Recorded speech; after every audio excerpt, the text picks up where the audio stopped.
চিকেনের এই নিত্য নতুন স্বাদের রেসিপিটা বাড়িতে বানিয়ে ফেলো। ক্রিসপি ফ্রাইড চিকেন একদম কম খরচে বানাও আর বাড়িতে বসে বেশি করে খেয়ে নাও।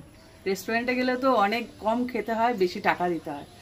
তো এরকম খেতে গেলে তো বাড়িতে বানালে অনেকটা খাওয়া যায়। সবাই মিলে আনন্দ করে খাও। তা আমি একটা খাবো, খেয়ে দেখো। এখনো গরম, খেয়ে দেখি। ব্যাপক হয়েছে নাকি দোকানের মতন? দারুণ খেতে হয়েছে।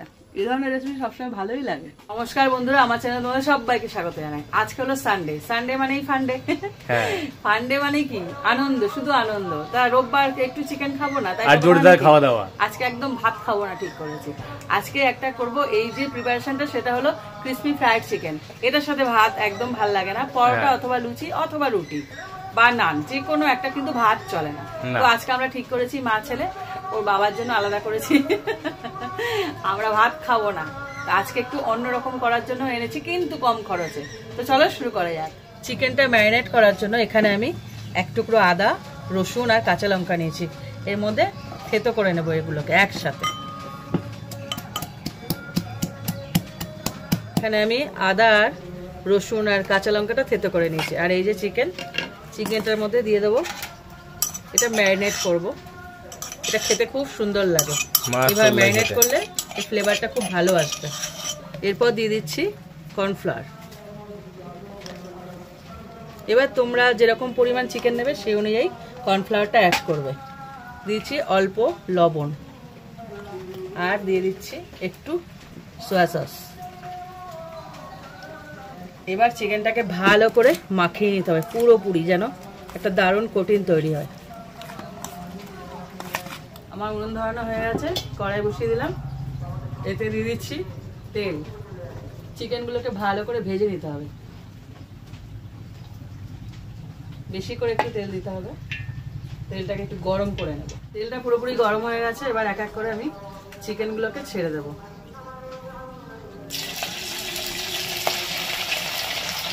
পুরো লাল করে ভেজে নিতে হবে। কড়া ভাজা নাকি একদম শুধু খাওয়া যাওয়ার মতন ভাজতে হবে। হ্যাঁ, দারুণ টেস্টি ডিশ, মারাত্মক। চিকেনগুলো একদম লাল করে ভেজে নিয়েছি। এবার একটা পাত্রে তুলে নেব। পুরো এরকম লাল করেই ভাজতে হবে। আরেকদিন ড্যাব ড্যাব করে দেখছে। হ্যাঁ, এবার বাকিগুলো আবার ভেজে নিই।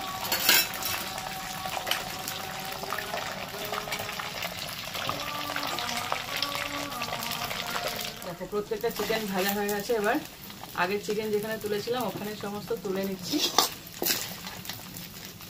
দেখেই কি ভালো লাগছে, গন্ধ বেরিয়েছে।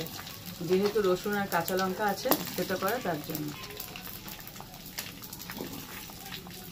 এই তেলটার মধ্যে না সমস্ত একদম ফ্লেভারটা রয়েছে। হ্যাঁ, এবার এই তেলের মধ্যে দিয়ে দিচ্ছি কাঁচা লঙ্কা কুচি আর রসুন কুচি। এখানে অনেকগুলো রসুন নিয়েছি, প্রায় 8-9টা রসুন, বড় সাইজের। এই যে রেসিপিটায় ওখানে থেতো করেও দিয়েছি, আবার এখানে কুচিও দিয়েছি। রসুনের আধিক্যটা একটু বেশি। এবার এটাকে ভেজে নেব যতক্ষণ না কালার পাল্টাচ্ছে। দেখো রসুনটা পুরো একদম কালার চেঞ্জ হয়ে গেছে। এবার এর মধ্যে দিয়েছি পেঁয়াজ। পেঁয়াজটাকে দেখো কিউব করে করে কেটেছি।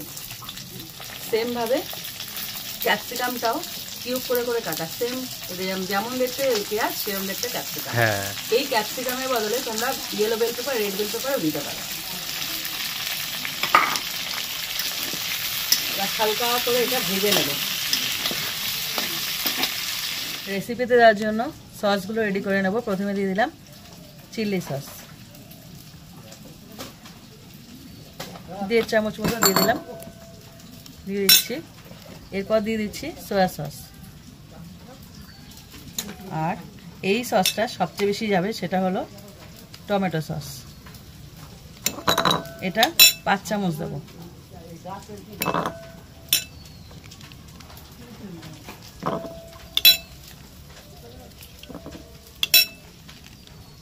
এবার এটাকে ভালো করে মিশিয়ে দেব। সমস্ত সসগুলো মিশিয়ে নিয়েছি। এবার এর মধ্যে দিয়েছি চিলি ফ্লেক্স।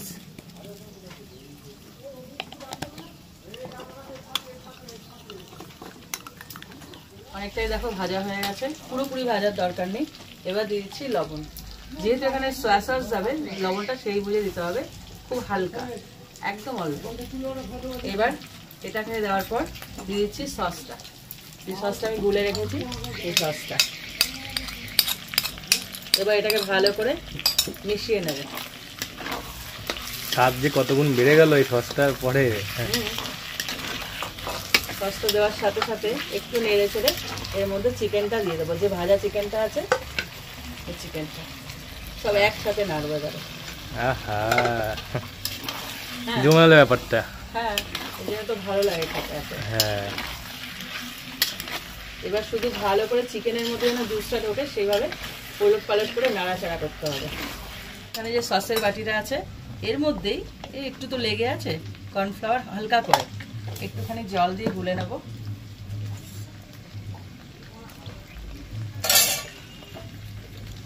গুলে এর মধ্যে দিয়ে দেবো, যেন পুরো গুলে যায়, দলা না থাকে সেইভাবে দিতে হবে। হালকা, একদম অল্প, জাস্ট একটুখানি একবার থিকনেস আনার জন্য, হ্যাঁ, কিছুই না। ঘনত্ব চলে আসবে। হ্যাঁ, দেখবে একটা কেমন একটা গ্রেভি ব্যাপার আসবে, হুম, মাখা মাখা, এটার জন্য দেবো। এবার ভালো করে নেড়ে নেবো।